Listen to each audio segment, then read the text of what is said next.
Malaysia has unveiled its National Semiconductor Strategy (NSS), a sweeping three-phase plan backed by 25 billion ringgit in fiscal support and targeted incentives, designed to transform the country into a global powerhouse in the semiconductor industry over the next decade. We speak to Doris Liew from Ideas Malaysia for her thoughts on the plan. So in terms of my view, it's definitely a step in the right direction because Malaysia's electronic and electrical sectors and semiconductor manufacturing account for a huge proportion of our economy, made up of about a quarter of our exports and contribute 7% of the country's GDP. So in the terms of the era of artificial intelligence and electrical vehicles technology, the demand for semiconductors is actually at an all-time high. So large economies like US, EU, China, and also smaller economies in the Asia regions like South Korea, Japan, Indonesia, Thailand, and Vietnam, they are all competing fiercely to court chip manufacturers to establish a hub within their borders. So despite this competition, Malaysia's semiconductor industry actually is quite competitive in the global market. And we have seen this since decades ago, in 1970s, Malaysia has been riding on this tech wave. And we have been courting E&E giants like Intel and Electronics.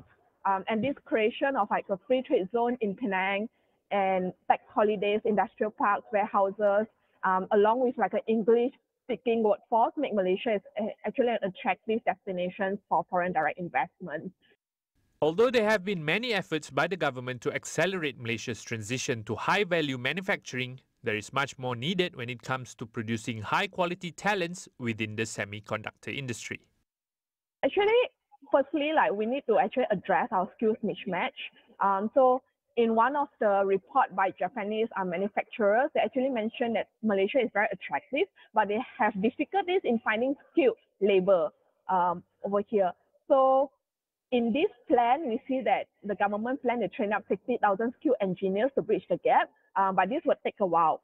And beyond TVET training, there are actually a few things that the Malaysian government should do and recognize. Firstly, collaborating with local tertiary institutions to make sure that our degree and curriculum is aligned with industrial standards. Two is enhancing TVET programs to make sure that they are high quality.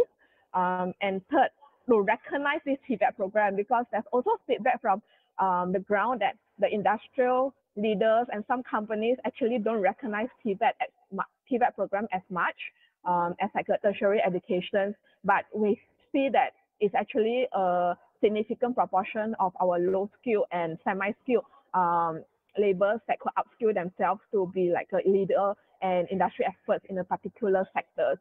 So government should actually encourage the adoption of that and maybe also collaborate with the private sector to do some kind of advocacy work on that side.